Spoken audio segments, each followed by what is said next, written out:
Olá, boa noite. Estão-me a ouvir? Acho que sim. Muito obrigado por estarem aqui. O primeiro M-Debate do Festival Mental sobre a pandemia. O título é Do Real ao Digital. Como é que a nossa vida foi transformada nestes últimos meses, quase desde o início do ano. Vamos falar muito sobre tecnologia, sobre a relação que temos com ela. Temos opiniões diferentes, outras concordantes. Eu sou o João Gata, faço parte também do Festival Mental, da sua produção, também sou blogger, faço uns podcasts sobre tecnologia. Ao meu lado está a Fátima Caçador, depois a Susana Marvão e depois o Tiago Segurelho, que vão ser eles a apresentar a seus próprios, porque senão eu estendia-me aqui durante 20 minutos em cada currículo, que são grandes. A sala também está aberta às vossas questões, só que como com o Covid não nos permite ter um microfone de mão para vos passar, portanto é levantarem-se e dizerem alto o que lhes vai na alma, ou perguntarem aquilo que desejarem. Bom, Fátima, se calhar, começa já tu. Obrigada. É um prazer estar aqui. O meu nome é Fátima Caçador. É um prazer ter-vos a vocês também aqui. Isto é a minha primeira presença pública depois de que há quase 7 meses fomos enviados para casa, um bocadinho à força, mas também por medo da pandemia que todos estamos a viver e calculo que todos tenham muito para contar também, como nós, sobre aquilo que experimentámos nestes últimos meses.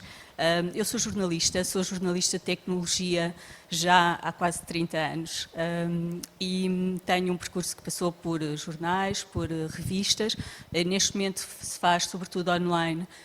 E como jornalista de tecnologia vi muito a tecnologia evoluir nestes últimos 30 anos.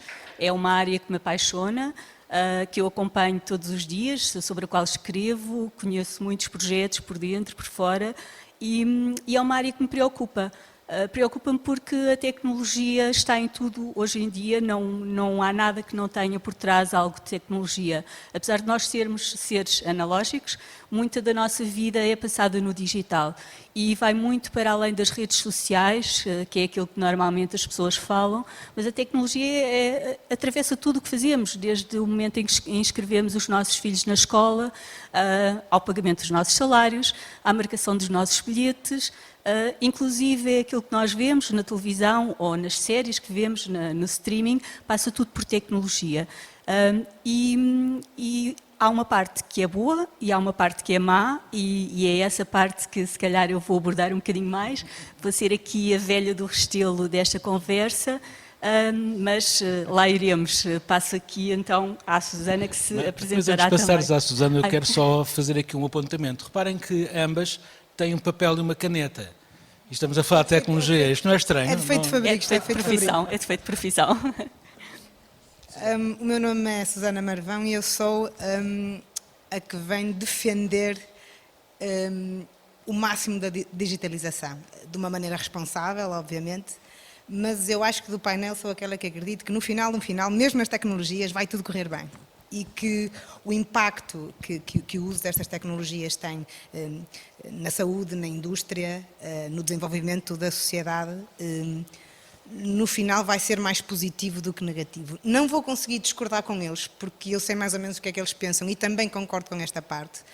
Mas mesmo quando o copo de água tem só um bocadinho de água, eu ainda consigo ver só a água, não consigo ver o vazio para cima. Por isso, se calhar daqui a uns anos vamos falar de maneira diferente, mas hoje pelo menos deixei-me acreditar que isto vai correr tudo bem. Olá, boa noite a todos. Eu sou o Tiago Segurelho, sou fundador e calhou-me a rifa de ser também o presidente do Gerador. O Gerador é uma entidade que eu tenho sempre dificuldade em explicar, porque nós temos um problema de irmos fazendo muitas coisas, mas eu diria que nos centramos em 3 grandes áreas. No jornalismo, nós somos um órgão de comunicação social, mais dedicado à cultura, mas fazemos esse trabalho, quer através de uma revista que temos publicada bimestralmente, quer através de um site e das redes sociais, naturalmente. Depois temos também uma atividade grande como ativador cultural, por isso nós fazemos um conjunto grande de iniciativas culturais que tem acima de tudo como grande motivo aproximar mais pessoas da cultura. aquela ideia já um bocado gasta de democratizar a cultura. O que nós tentamos é levá-la a um ponto em que as pessoas efetivamente se liguem à cultura, percebam e que se aproximem dela. E depois temos uma terceira área, que é uma área ligada à educação, onde nós, acima de tudo, temos duas grandes variáveis. Uma dimensão ligada à academia, onde há cursos, onde as pessoas podem aceder a conteúdos, quer que sejam conteúdos ligados mais à gestão cultural, quer sejam conteúdos ligados a uma dimensão técnica. E depois uma parte de investigação, onde nós fazemos estudos, fazemos o único estudo de mercado que mede a opinião dos portugueses sobre a cultura, um estudo que fazemos uma vez por ano, e é um estudo, julgo eu, importante para os agentes culturais, para os decisores políticos, para os decisores empresariais, e por isso, pronto, e basicamente não vos chateio mais com o que é o gerador, mas dizer-vos que ao contrário dos meus colegas de painel que sabem perfeitamente porque aqui estão, eu ainda não entendi muito bem porque é que aqui estou, como é que puxam um rapaz da cultura para falar sobre esta dinâmica, mas pronto, espero poder contribuir com alguma coisa de forma muito humilde. Ora bem. Pois, em relação... A mim cabe uma parte do Festival Mental, não é? Falar um bocadinho sobre saúde mental e sobre a pandemia. Eu desenvolvi... Bom, eu já trabalho em casa há muito tempo, portanto, esta modificação de hábitos não me foi cara. Já estava habituado, a minha casa estava confortavelmente adequada para fazer o serviço todo. A internet, infelizmente, a qualidade baixou, mas isso sabemos porquê. Mas depois compreendi, ao falar com as pessoas, esta edição do Mental começou logo no início do confinamento, passado uma semana. Tivemos uma ideia que foi falar com pessoas, logo, da ISM Talks for All. Conversámos com 104 pessoas, diariamente, quer dizer, uma por dia, porque senão era complicado, e começámos a sentir o pulsar do outro lado. A pergunta que o Mental sempre fez é como é que se está a sentir, como é que se estão a sentir, e as pessoas, a partir de uma certa altura, começaram a ter algumas dificuldades em explicar como é que se estavam a sentir. Umas pensavam que, ok, estou de férias, é claro, estou a arrumar a casa, muita gente disse estou a arrumar os tarecos, estou a pôr os livros por ordem alfabética. Outras pessoas disseram, estou a arrumar caixotes que desde que vim para esta casa estavam na arrecadação, mas havia outras que se notava perfeitamente que estavam pouco à vontade, estavam já a mostrar sinais de alguma dependência de vida. Houve uma pessoa que me disse isso, estava a depender da vida, a depender das pessoas, do tal abraço, do tal carinho, dos jantares com os amigos, etc. Mas o pior também foi esta questão do digital. É tudo muito bonito para nós, que estamos numa idade que acompanhou o início, pelo menos o Tiago é um bocadinho mais novo, já apanhou, assim. Não, tiveste um Spectrum? Não sei, mas nós estamos mais ou menos habituados a lidar com computadores e microfones e câmaras e falar para um monitor, mas há muitas pessoas que não estão, e principalmente, e não estou a falar sequer de idades, há pessoas de 30 anos que são infoexcluídas e há pessoas de 90 que gostam de estar no tablet a ver Netflix, e isto é engraçado. Portanto, há pessoas... Esta grande pandemia também é uma pandemia que tem efeitos colaterais na própria forma de estar das pessoas em relação ao mundo. E o mundo, eu acho, dividiu-se ainda mais. Não é apenas as pessoas que estão a favor das máscaras contra as outras, as pessoas que dizem que tudo isto é um plano maquiavélico do Bill Gates para nos chipar, ou outras que têm mesmo medo porque perceberam que se calhar isto é já um sinal grave de uma transformação que tem vindo a acontecer em relação ao nosso habitat, que é o planeta, que temos vindo a destruir, como sabemos. Aliás, já ultrapassámos a cota deste ano, já estamos a viver a juros, parecemos algum banco aqui do país, mas o que é certo é que isto dividiu-nos, as pessoas com acesso à internet, as pessoas sem acesso à internet. Daí a exclusão da escola, os miúdos que, coitados, não podem ter um computador com a internet em casa, como é que vão continuar os seus estudos? Tudo isto são problemáticas que vão, com certeza, influir no nosso estado de alma, na nossa sanidade mental, no futuro. Isto não vai ficar por aqui, porque a pandemia também ainda não acabou, e vai demorar ainda algum tempo para que realmente exista uma vacina que seja considerada, talvez provavelmente a meio do ano que vem, mas o que é certo é que estamos cada vez mais divididos. E não é só o Trump nem o Biden, que acho que correu mal, não foi? Eu não vi, mas acho que correu mal. A questão agora é como é que nós vamos conseguir reunir-nos ou reencontrarmos-nos, e é também para isso que o Festival Mental serve, que é para conseguir, nestas conversas, nestes debates e nos painéis que vamos ter nos dias seguintes, alertar, comunicar, informar, que acima de tudo é isto que eu acho que é necessário, informar as pessoas, porque ninguém pode estar bem. Eu não consigo acreditar que alguém venha ter comigo e diga: estou muito bem, nunca estive tão bem. Não podem, porque lhes falta tudo. De repente mudámos de um dia para o outro, e estávamos a falar no backstage, e vou deixar isso um pouco para a Fátima, mudámos o comportamento de uma forma, fosse 180 graus, não é? Portanto, quem estava deixou de estar, e nós tivemos que nos habituar em 24 horas a um novo normal, como se diz, não é? E depois há aquela coisa do distanciamento social, que foi uma palermice, é o distanciamento físico que nós temos de ter cuidado, o distanciamento social tem que continuar, e felizmente existe a internet que nos possibilita estarmos quase em comunhão, os que podem, lá está. Não é, Fátima?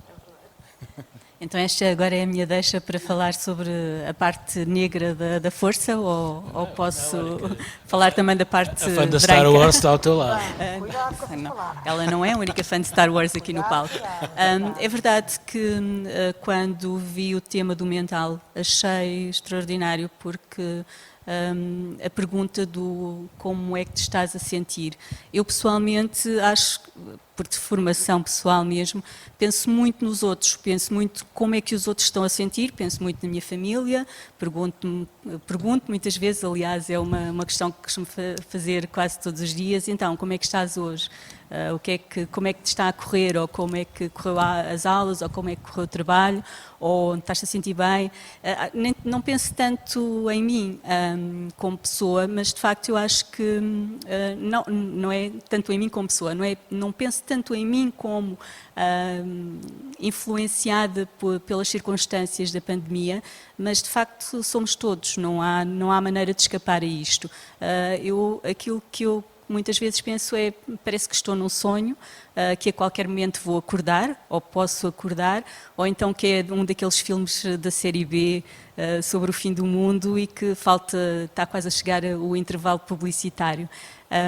Isto tem de facto alterado muito da nossa vida pessoal. Nós todos, no meu caso, toda a redação está em teletrabalho neste momento, e essa também é uma preocupação para mim, porque de facto nós continuamos a fazer o trabalho do dia a dia, com mais reuniões, menos reuniões. Já se chama a fadiga do Zoom e das videoconferências, nós passamos muitas horas nisso.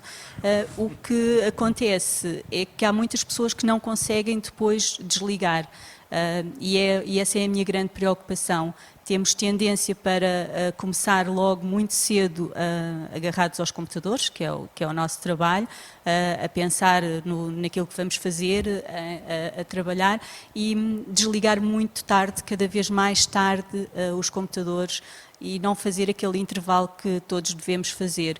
A vida familiar mistura-se. Por exemplo, em minha casa estamos 4 pessoas a trabalhar o dia todo em casa. Já partilhámos espaços, já separámos espaços, já voltámos a partilhar espaços. Os meus filhos, o meu marido, umas vezes estamos juntos, outras vezes estamos separados, dependendo também daquilo que são as conferências que temos para fazer, do ruído que existe, e é extraordinário como nós todos nos habituamos a isso, mas é preciso, e é muito importante, esta proximidade social, seja ela física, porque obviamente nós todos somos animais sociais e precisamos de olhar no outro, nos olhos das outras pessoas. Não há nada que substitua aquilo que é a força ou o sentimento, aquilo que nós transparecemos uns para os outros e que não consegue passar através de um vídeo, de uma videochamada.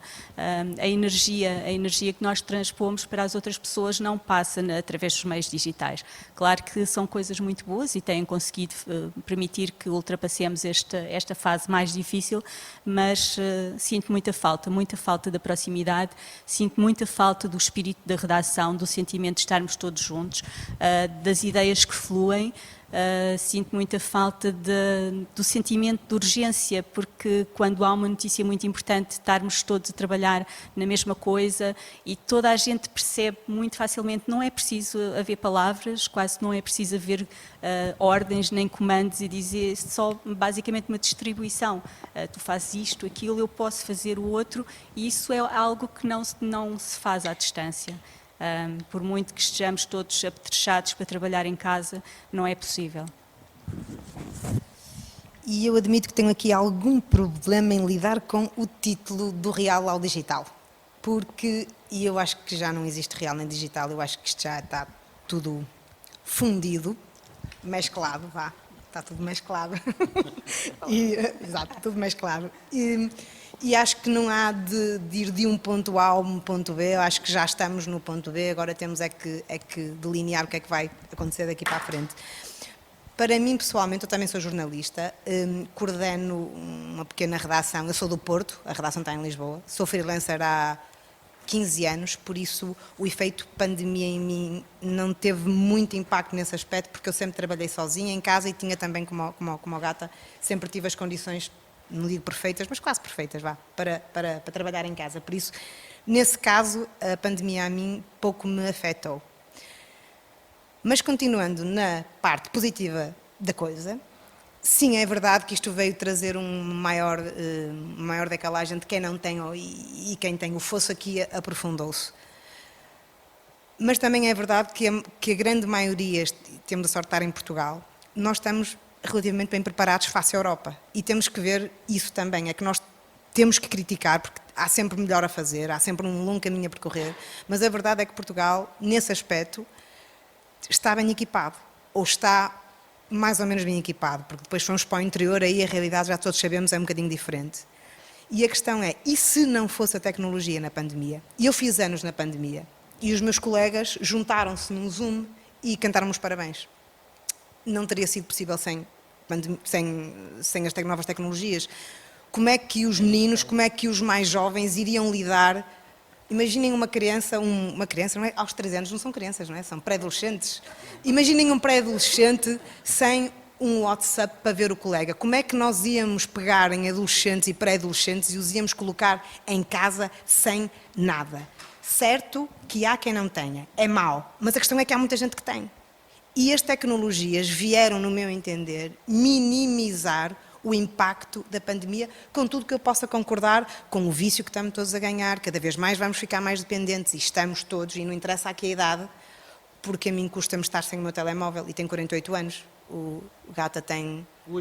Não vamos falar de 93 idades, anos, não. mais ou menos, e também já está com problemas de adição aos smartphones, por isso, tirando isso, tentemos por um bocadinho focar-nos nas partes positivas. Como é que íamos manter os jovens? Como é que nós, que viajamos tanto, como é que eu ia falar para casa, e eu que gosto tanto de falar para casa, como é que eu ia falar para casa estando do outro lado do mundo, 2 semanas seguidas, e agora poder vê-los? Eu compreendo que há coisas muito más, mas mesmo no contexto da pandemia, e eu acho que foram mais as coisas positivas, o Zoom é enfadonho. Eu já não consigo com mais um webinar, não me proponham, porque eu não aceito. Eu passo-os, alguém aí na sala há de fazer, está aí uma pessoa na sala a quem eu passo tudo. Eu passo os webinars todos, já não consigo. Eu cheguei ao ponto de ter pessoas a serem entrevistadas por mim, com uma mesa de vidro aqui, e baixaram ligeiramente a tampa do computador, só que estavam de calças de pijama, esqueceram-se. Então, só que uma mesa era de vidro, e eu via-lhes as calças de pijama. Então, para cima estavam de casaco de fato, e para baixo estavam de calças de pijama. O que eu acho excelente. E isto também veio trazer uma nova, eu não gosto muito da nova normalidade, porque eu não acho normal, mas uma nova realidade à nossa vida. E vamos ter todos que saber lidar com isso. e a tecnologia vem ajudar a que tudo fique mais fácil. Muito bem. Bem, depois destes 2 momentos de oratória é difícil intervir com acrescento, mas uma reflexão sobre a pandemia, uma reflexão genérica sobre a pandemia é sempre uma coisa complexa de fazer e mais ainda quando não saímos dela. Eu acho que vai ser mais fácil termos uma capacidade de reflexão quando tivermos um pouco de nada afastados do que é que a pandemia significou, do que é que ela nos trouxe de mau, que é o óbvio e que se nota, mas também de oportunidades que nos trouxe. E também nos trouxe algumas vantagens de ligação à tecnologia e muitas outras. E questionar, acima de tudo, acho que nos vai permitir ainda questionar uma série de dimensões da sociedade, se calhar que ainda não tínhamos questionado até hoje. A minha visão, neste momento, que é limitada exatamente porque ainda estamos no meio da pandemia, tem 2 dimensões. Tem uma dimensão pessoal, obviamente, que é natural e que eu acabei por também não sofrer, pelo menos de uma forma consciente e que eu tenha notado até agora, de uma maneira extraordinariamente significativa no meu dia-a-dia.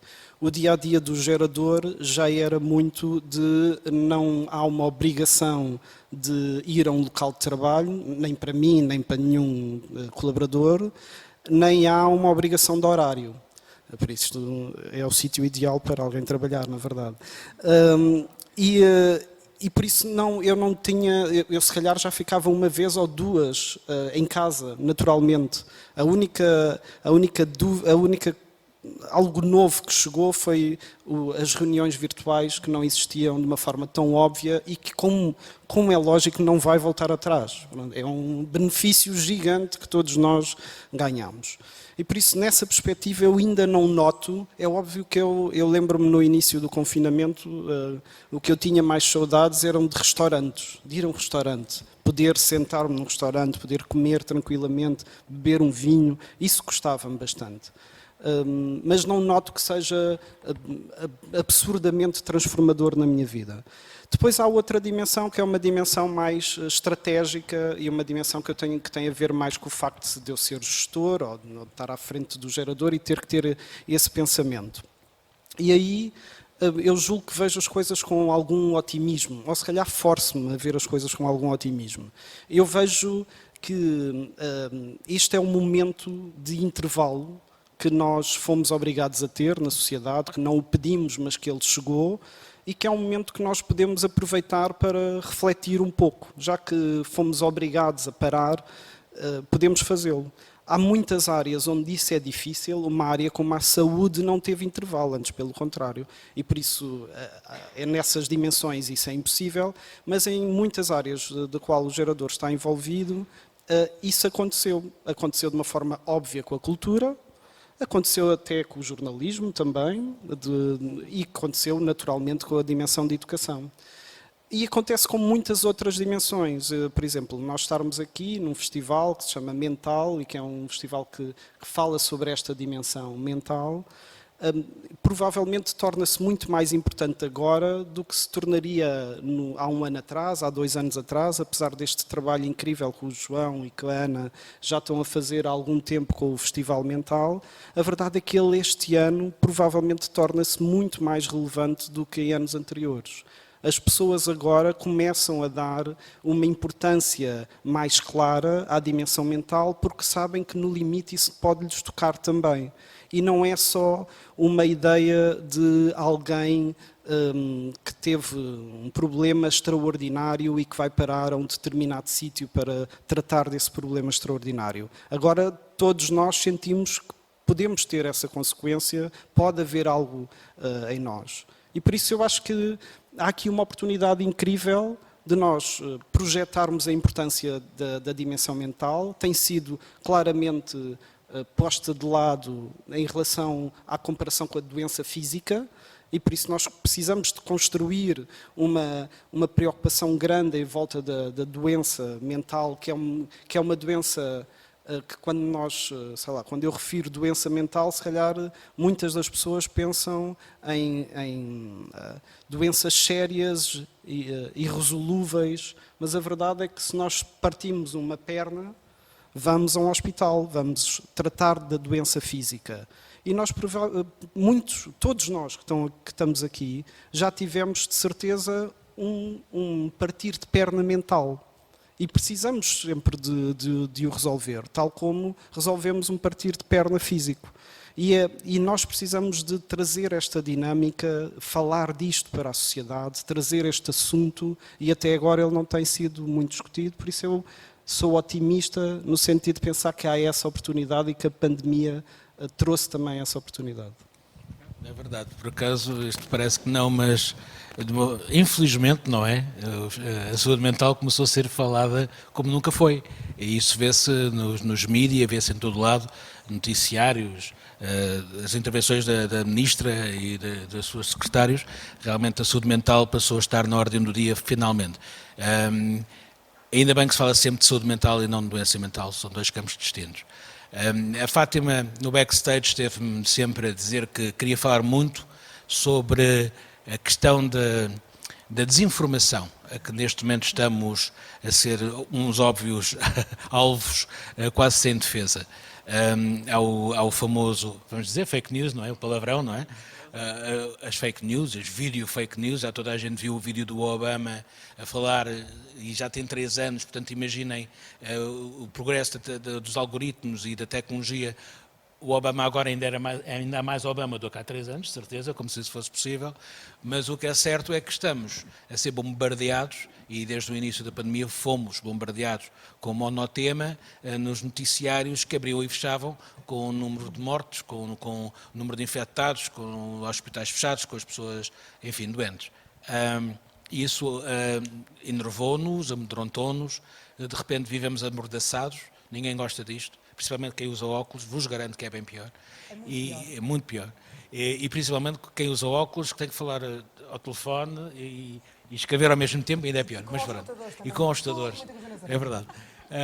Mas o que é certo é que a desinformação é tal, e começou com a tal história que eu disse, com o falso conceito do distanciamento físico, que nunca deveria, aliás, social, desculpem, que nunca deveria ter vindo à tona, deveria ter-se falado sempre em distanciamento social, mas isto demonstra também o quão pouco preparados estávamos para uma situação tão radical, uma transformação tão completa.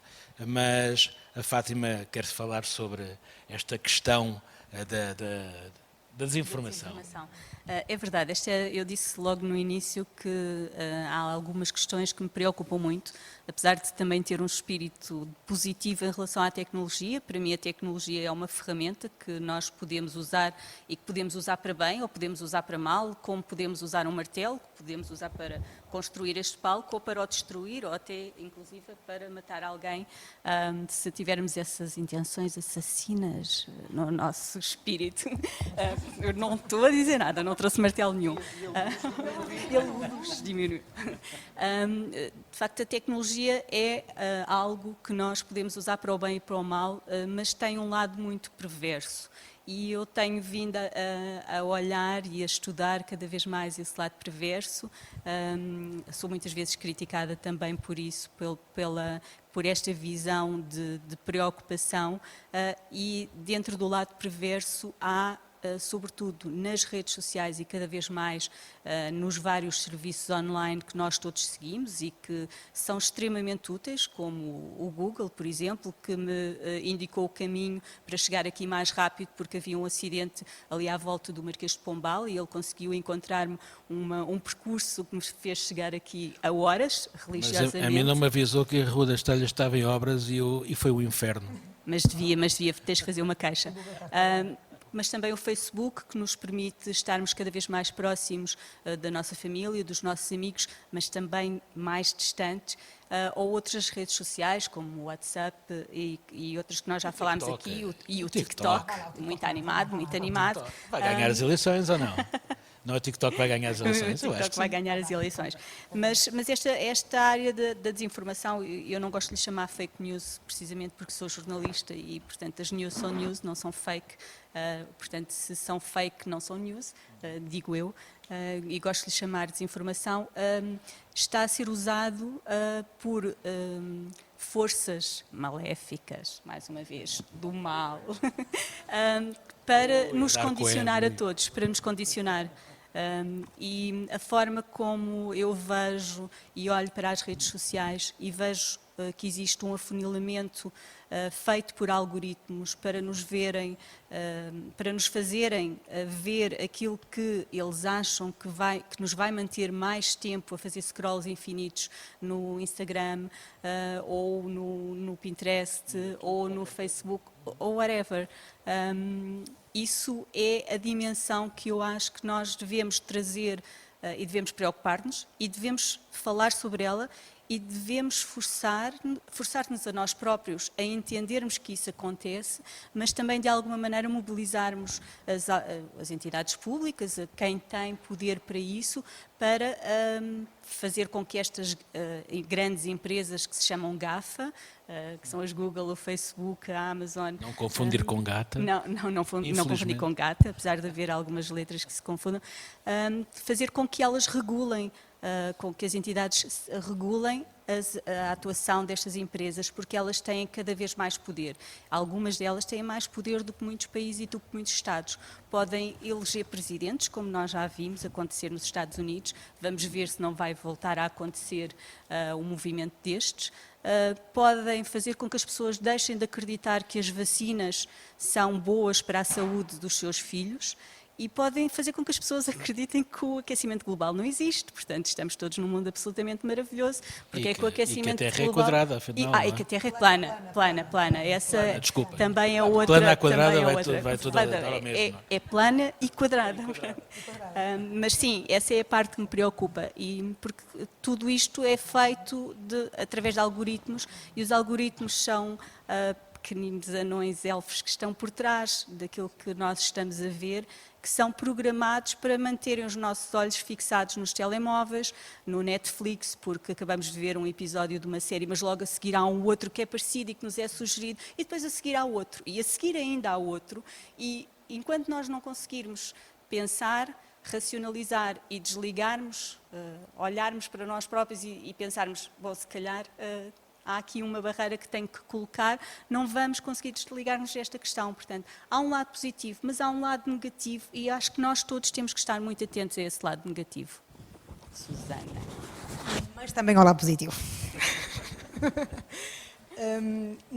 É claro que temos de estar mais atentos, cada vez mais, até porque nós não sabemos muito bem no que é que nos estamos a meter.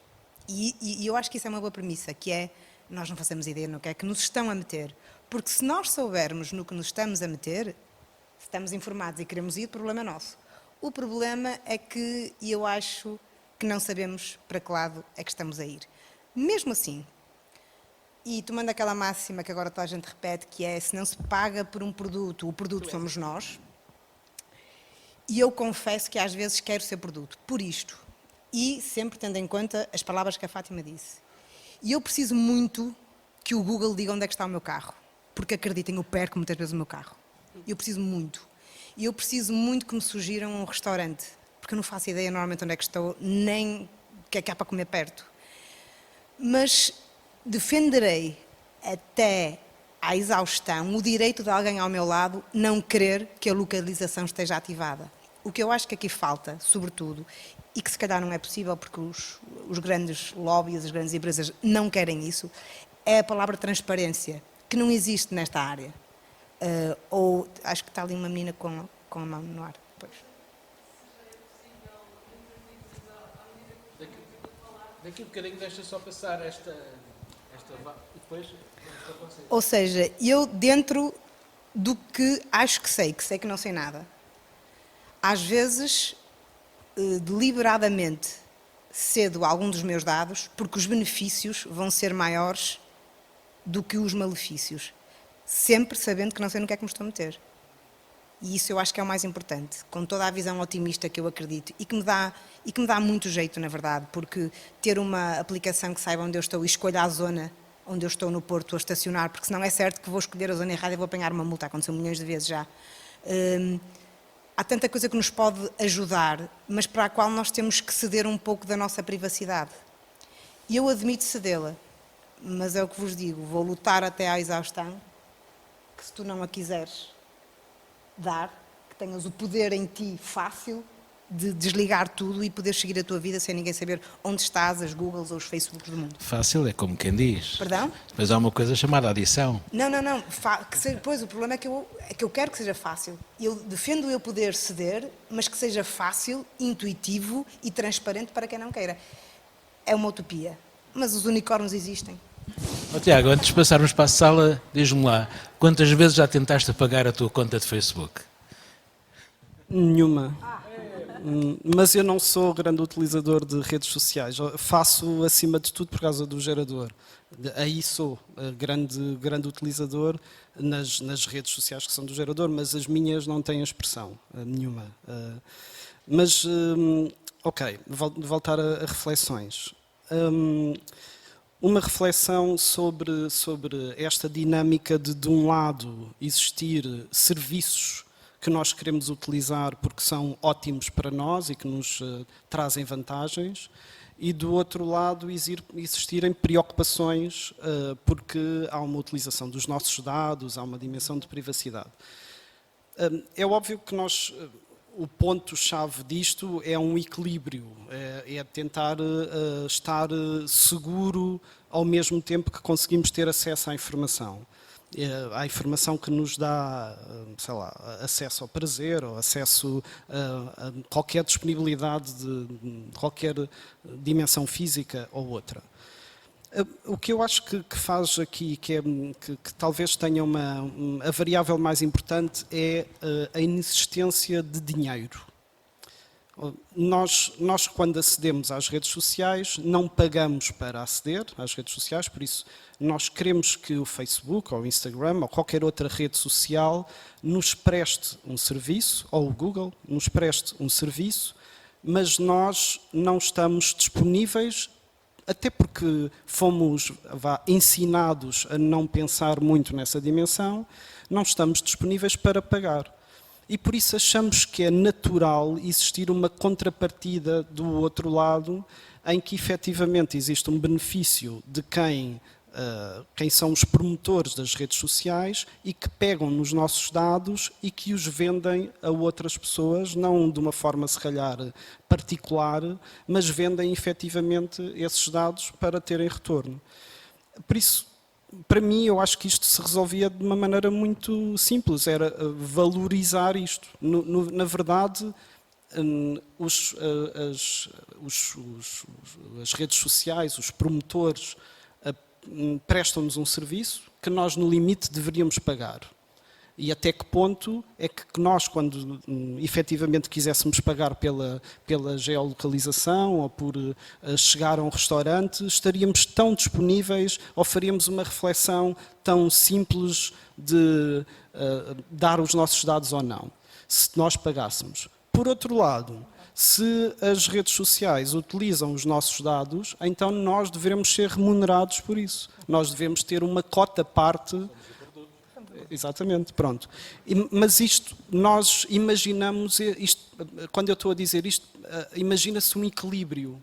Não há equilíbrio. O dinheiro que nós pagaríamos para ter acesso a estes dados seria infinitamente inferior ao dinheiro que as redes sociais teriam que nos pagar a nós para utilizar os nossos dados. E por isso há esse desequilíbrio. E nós fomos convencidos desta ideia de, não havendo nenhum tipo de valor envolvido, nem de um lado nem do outro, então estamos bem, estamos empatados.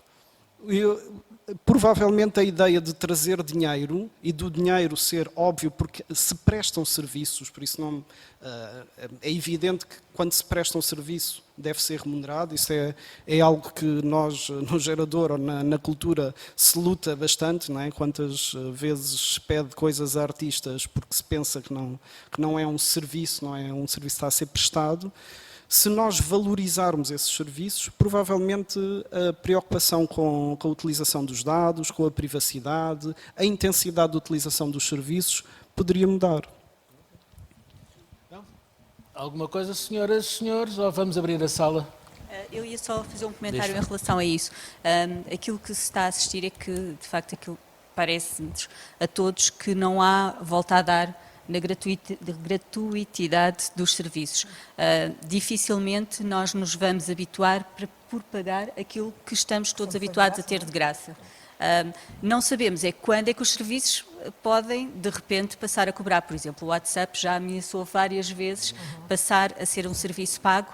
Já houve várias ideias sobre isso. Neste momento está tudo assim um bocadinho em águas de bacalhau, como se costuma dizer, mas não sabemos se em determinado momento aquilo que nós estamos a dar de informação a estas redes ou a estes serviços também está a ser usado para outras coisas que nós não temos minimamente a noção do que acontece, quer as nossas fotografias, a nossa localização, as nossas intenções, os nossos prazeres, os nossos estados de alma, se quisermos, partilhamos tudo com eles e não sabemos se isso serve para depois nos venderem algum produto. Eu, por exemplo, estou neste momento num processo de adoção de um cão e as pesquisas que fiz já fazem com que neste momento todos os meus murais, todas as minhas redes, todos os meus browsers estão cheios de produtos para o cão. Portanto, tenho desde alimentação, cuidados, tudo. É bom? É No ótimo, ideal porque assim seria, já reparem, sei. no ideal Posso seria comprar frisquis excelente. Eu todos sou os dias. preguiçosa por natureza para procurar coisas, ponto. Por isso,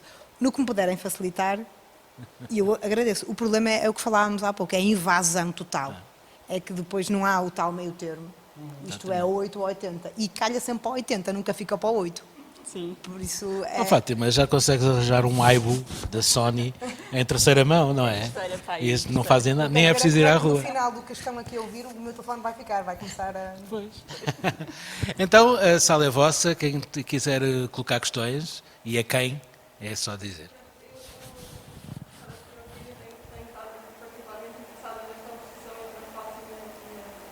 Susana. Susana. E eu também me revejo um pouco nesta dualidade da relação com as redes sociais. Parece-me que a Fátima está a trazer muitos temas de documentários já agora para trending, que é o dilema social, e portanto ainda me faz confusão, confesso, talvez por a minha geração ser um bocadinho mais nova, ouvir a vossa geração dizer nós não sabemos. Não, nós sabemos. Nós sabemos exatamente o que é que o modelo do Facebook é quase naivo pensar que nós vamos poder um dia pagar por um serviço que não fez tudo.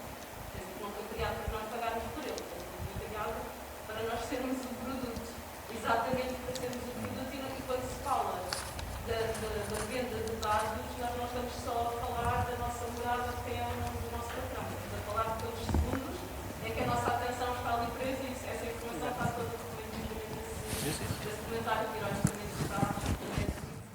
Isto esteve em número 1, fantástico, não é? Em Portugal esteve em número 1, portanto as pessoas estão atentas. Eu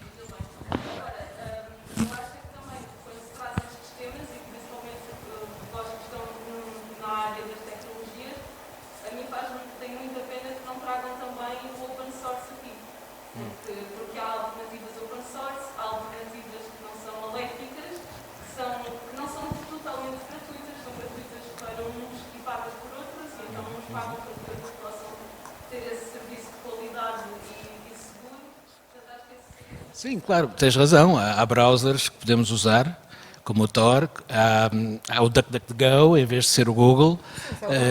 Há imensas coisas, há imensas alternativas, mas as pessoas, eu acho, na maior parte dos casos, ainda nem sabem que isso existe. Portanto, isso se calhar até poderá ser Eu acho que é um bocadinho mau da modo. resistência também e do que somos assoberbados pela publicidade e depois pelos mecanismos empresariais. Reparem, as empresas todas, que percentagem terão o Office? O Office? Depois pedes patrocínio à Microsoft. Que percentagem das Olha, empresas na minha é que casa terão? já não tem Muito percentagem grandes. nenhuma. E o problema é que depois as pessoas chegam a casa e não querem estar a aprender. Eu acho que isto é uma parte. É óbvio que há imensas, e eu acho que cada vez mais as organizações que defendem o open source têm estado cada vez mais ativas e a nós, pelo menos às redações, têm chegado excelentes exemplos que nós fazemos questão de os divulgar. Aqui só não especificamos isto porque estamos a falar para uma plateia mais abrangente e que sim, estas marcas são as que as pessoas trabalham na empresa e depois quando chegamos a casa é o que normalmente estamos mais habituados, estar a aprender outro... Sim, sim, sim.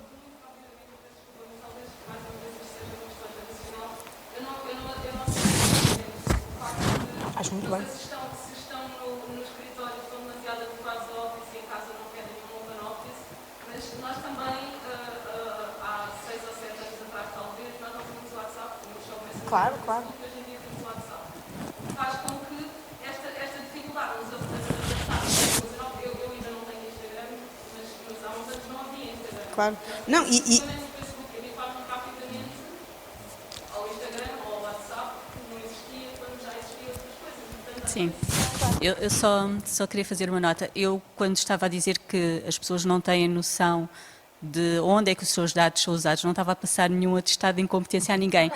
Eu passo esse atestado de incompetência a mim própria. Eu posso dizer que eu tenho, já fiz muitas investigações sobre a utilização de dados, tenho acompanhado imenso as questões da proteção de dados e da privacidade em Portugal, na Europa, o dilema entre Portugal, a Europa, os Estados Unidos, a China, neste momento, e isso é uma questão que me preocupa, porque, de facto, ninguém sabe onde é que estão a ser usados os dados. Nós achamos todos que sabemos e que vemos o documentário do Netflix, que referiste muito bem, e que é a ponta do iceberg. Nós não sabemos de facto, porque há muito ainda para descobrir. Só há pouco tempo se descobriu da Cambridge Analytica toda, ainda não se sabe todo o esquema, não se sabe todo o esquema que estava por trás, e era só para dizer isto que acho que não queria estar a dizer que as pessoas não têm noção. As pessoas até têm noção de alguma coisa, mas não têm da profundidade. Eu tenho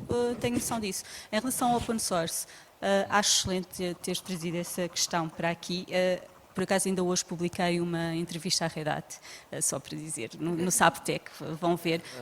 O open source está a crescer, é importante, é muito mais do que o Open Office e do que aquelas aplicações que estamos a falar. Está por trás, está neste momento já na base de muitas das aplicações e de muitas das áreas que nós todos trabalhamos, inclusive na inteligência artificial, que é uma área de desenvolvimento muito importante e sim, acho que devemos todos caminhar para a transparência e a transparência também passa pela forma como o código é desenvolvido, porque se nós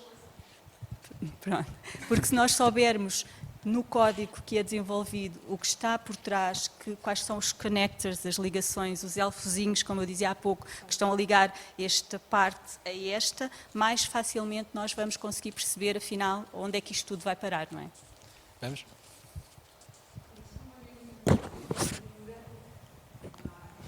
Ninguém é ignorante.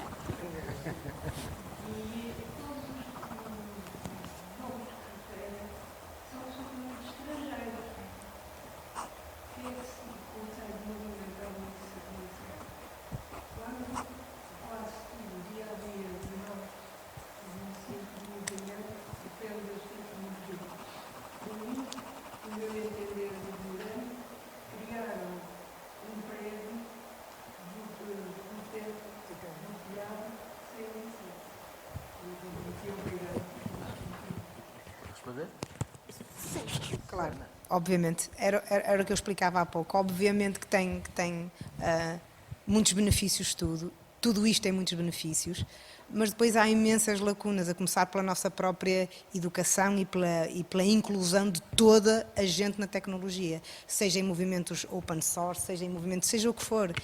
Todos nós, eu acho que cada vez mais a sociedade, aí a nova geração está um bocadinho mais, está com mais sorte porque nasceu nisto, mas ninguém devia ser excluído disto. Os estrangeirismos, é óbvio que isto devia ser descomplicado. Isso está fora de questão.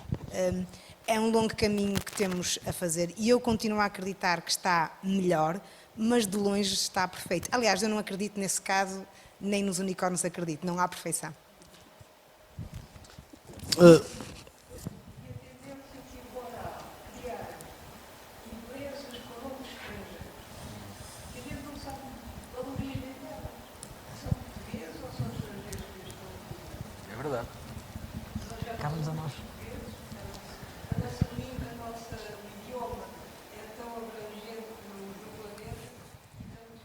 Infelizmente é uma moda, não é? Por nome em inglês.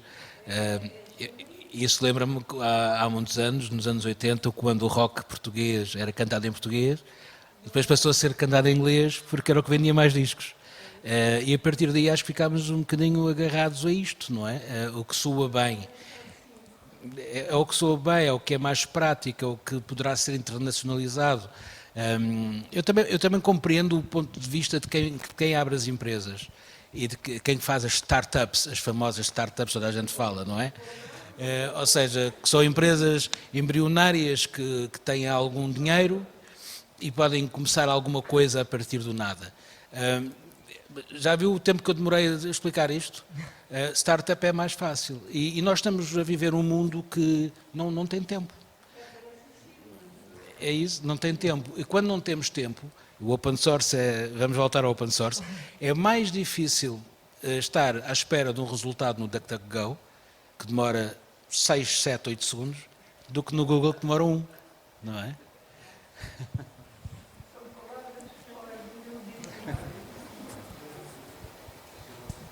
Mais alguém? Questões? Opiniões? É claro algo. Boa noite. O painel basicamente não tem uma questão, é mais um contributo, uma perspectiva positiva sobre a tecnologia. Eu sou praticamente visual e o que eu reparei agora nos tempos pandémicos foi um esforço no sentido de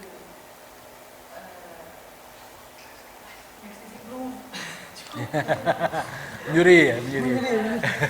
aproximar as pessoas da tecnologia, no fundo, para termos acesso todos aos serviços em casa, que não sejamos nós a ir ao encontro dos serviços. Por exemplo, neste período, eu consegui, através do QR Code, ver o menu do restaurante. Exato. Que antes do tempo pandémico, o problema é que não há problema nenhum nisso. Simplesmente a tecnologia vai aumentar muito a nossa autonomia, não é? E vai nos aproximar da velocidade global. Agora, é como tudo, não é? Tem um ónus, tem um ónus. E o facto de sermos mais autónomos também faz-nos tornar mais individualistas, menos sociáveis. Sendo o ser humano uma pessoa gregária e com necessidades sociais, portanto, aqui entrará sempre, como se falou há pouco, o equilíbrio, o bom senso, não é? Esse bom senso objetivo. Começa a nós próprios, não é? Esse será o desafio, sabermos estimular as coisas. Vou aqui fazer um jogo. Posso? Quem é que acha, levanta o dedo, não é? Quem é que acha que a tecnologia e esta modificação da vida nos vai afastar das pessoas? Pode fazer assim? Ou, exatamente ao contrário, quem é que acha que isto é passageiro e vai ajudar-nos, porque tivemos contacto constante, inclusive com pessoas que já não falávamos, não é? E não estávamos todos os dias, e se calhar agora estamos no Zoom, que nos vai aproximar depois disto passar? Olha. Atenção que eu estou aqui a falar e a primeira coisa que eu disse à Fátima foi: posso te dar um abracinho? Fechou. Por isso é tudo garganta, isto é tudo garganta, porque depois pedi para te dar um abracinho. Portanto, temos ainda esta noção que é uma interrupção, não é? Não vamos, não estamos a cair num desespero. Bem, também não foi muito tempo. Ainda não passou muito tempo. Agora, passado aqui um ano e meio, se isto continuar como está, se calhar as nossas opiniões vão mudar, não é? Acrescentando um bocadinho que já foi dito aqui, não tanto na área da inclusão, que houve uma intervenção, mas na área especificamente da saúde mental, por exemplo, na psicologia, houve muitas pessoas que começaram o seu processo terapêutico online e que, se calhar, se fosse presencial, por diversas razões, até psicológicas, não tinham tido a coragem de o iniciar. E às vezes esta questão que parece uma barreira, o ecrã, o digital, para outras pessoas poderá ser um incentivo para começar começar a cuidarem um pouco mais de si. E aconteceu algumas pessoas iniciarem os seus terapeutas durante a quarentena e alguns psicólogos de muitos anos de trabalho passarem a fazer terapia exclusivamente online. Exatamente. E há o fator preço, porque ficou um bocadinho mais barato, porque já, não é? Isso também ajuda muito, diga-se de passagem. Não é? Imaginando, por exemplo, um psicólogo jovem, no sentido de ter começado agora a sua carreira, não tem que pagar um espaço. Exatamente. E isso vai provavelmente também tornar o preço mais acessível. Por isso, também poderá haver vantagens, não é? Só também uma questão engraçada em relação a isto. É assim, eu não acho que todas as empresas, as grandes empresas, aquilo que eu disse com aquela símbolo, sigla dos GAFA, são todas do lado negro da força. Também têm questões muito positivas e, por exemplo, em relação à saúde mental, ainda ontem a Microsoft anunciou para o Teams, e não sou patrocinada pela Microsoft, o Teams é uma aplicação que é semelhante ao Zoom, para quem não sabe, e que é muito utilizada pelas pessoas para fazerem videoconferência, e eles estão preocupados, e nas escolas, nos trabalhos, nas escolas, estão preocupados neste momento com o isolamento que as pessoas estão a sentir e com esta saturação de carga de trabalho, de dependência, de fixação com os ecrãs, e desenvolveram algumas ferramentas dentro desta ferramenta de videoconferência para identificar, para fazer um pequeno diagnóstico e ajudar as pessoas a terem um bocadinho daquilo que até integraram o Headspace, que é uma das aplicações de equilíbrio mental que tenta criar esse espaço de diferenciação para conseguirem ultrapassar esta questão. E, portanto, há também muito trabalho positivo. E mesmo do lado de empresas como a Google e o Facebook, eles têm feito um esforço muito grande para se tornarem mais claros e para tornarem mais claros aquilo que são os dados que eles têm guardados sobre nós. Se forem, por exemplo, a uma área da Google, eu agora não me recordo do nome, mas é a área de segurança, conseguem ver todo o vosso percurso de pesquisas, às vezes que utilizaram o Google Maps. É assustador. É assustador. Inclusive, se usam assistente da Google, conseguem ver que perguntas é que fizeram, quando é que fizeram, onde é que estavam, enfim, Não tudo. vão ver, não vão ver. Se querem um conselho, E não vão podem ver. apagar tudo se assim o desejarem. O que eu acho é que nós todos devemos agir como sociedade também para que estas empresas tenham ainda mais cuidados, para que os governos, para que as entidades, as autoridades consigam colocar algumas barreiras e impedir que eles vão demasiado longe. Às vezes não com um objetivo se calhar maléfico, como eu dizia, mas o objetivo deles é ganhar dinheiro. E eles ganham mais dinheiro consoante nós passamos mais tempo nas redes sociais ou nos seus serviços. Portanto, é um equilíbrio fácil de fazer. Mesmo em relação à privacidade, só esta questão. Às vezes as pessoas perguntam, mas qual é que é o teu problema por instalarem mais câmaras de videovigilância nas ruas, por exemplo, e temos cidades que estão super vigiadas. O meu problema é assim, há uma questão, um benefício claro que é a segurança, mas nós nunca sabemos quando é que essa supervigilância se vai virar contra nós, porque no momento em que uma sociedade que está super controlada e super vigiada passar a ser uma sociedade autoritária, por exemplo, que limite a nossa mobilidade ou, por exemplo, nos queira controlar, isso está à disposição deles, é só fazer assim, plim. E nós passamos todos Já há a quem ser... faça, não é? E já há quem faça. Já há quem faça. Bom, Temos ali lá ao fundo.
Online e passei, tinha algum receio em relação ao não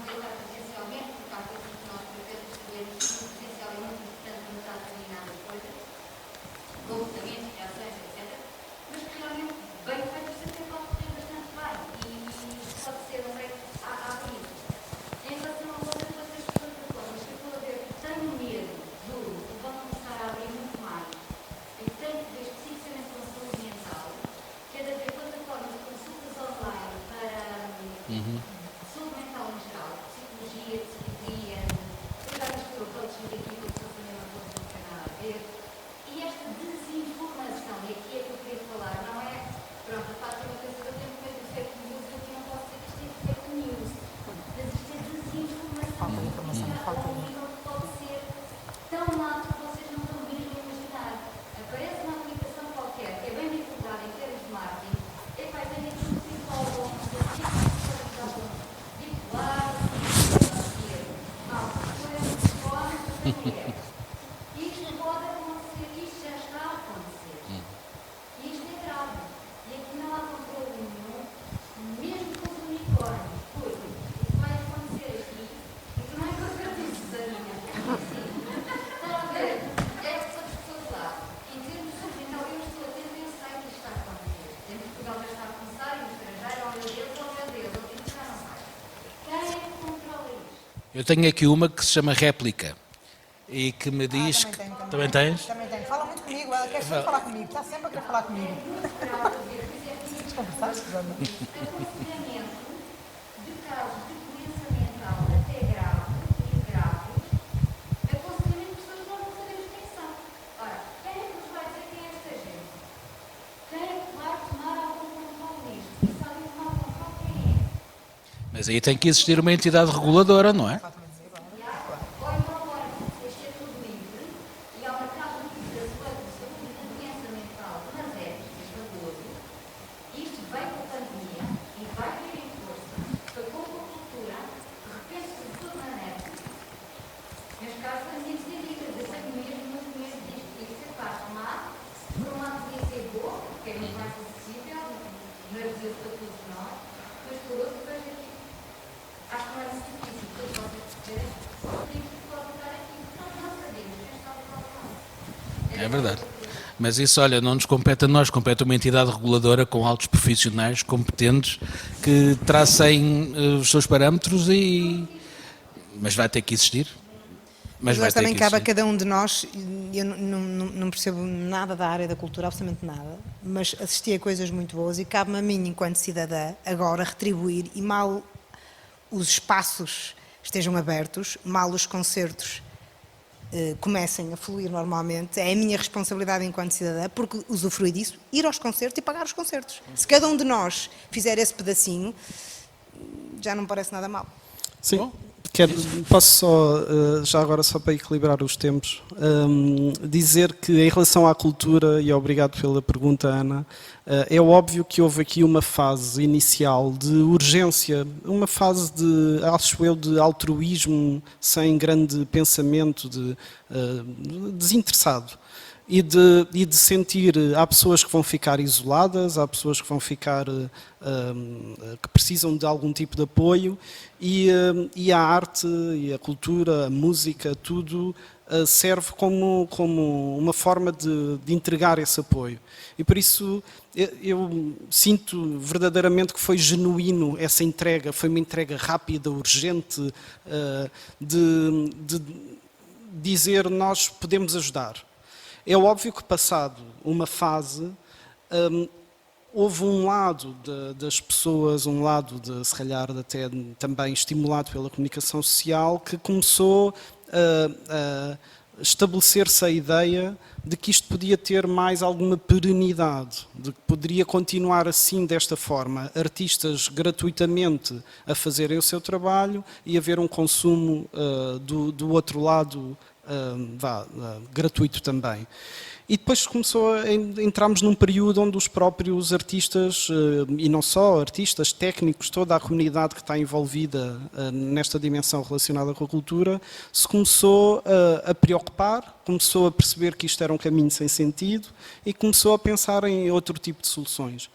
Eu acho que isto é natural, não vejo aqui nada que me preocupe, acho que foi super bonito essa urgência inicial e incrível, e depois é natural que exista um momento de reflexão de, se calhar, eu não posso continuar a entregar tudo isto gratuitamente porque na verdade é o meu trabalho e ele tem que ter algum valor, eu não posso desvalorizar agora, e nós vamos encontrar de certeza um formato que tem a ver com a dimensão de voltarmos, obviamente, à parte presencial, mas eu acredito que a parte digital também vai ter importância Nós, no estudo que fizemos, no barómetro, analisámos, foi um estudo que já fizemos durante a pandemia, analisámos se as pessoas tinham vontade de voltar a usar os meios digitais para consumir cultura, e pelo menos 50% das pessoas que consumiram cultura hoje em dia online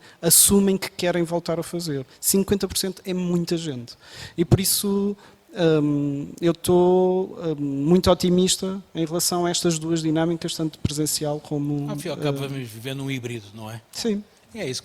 Pronto, olha, muito obrigado. Diga. É a última também, temos mesmo que fechar a sala.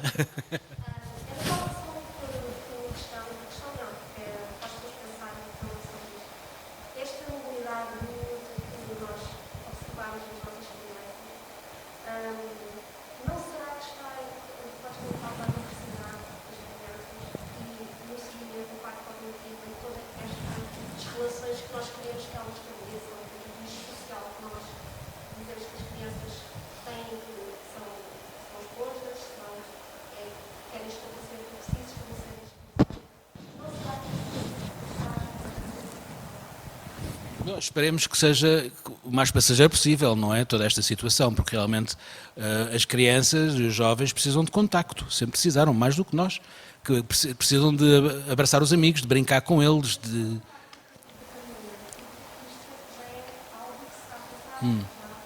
Sim, que os jovens se têm afastado da própria vida, não é? Com os computadores e os tablets em casa, isso é uma evidência do mundo atual.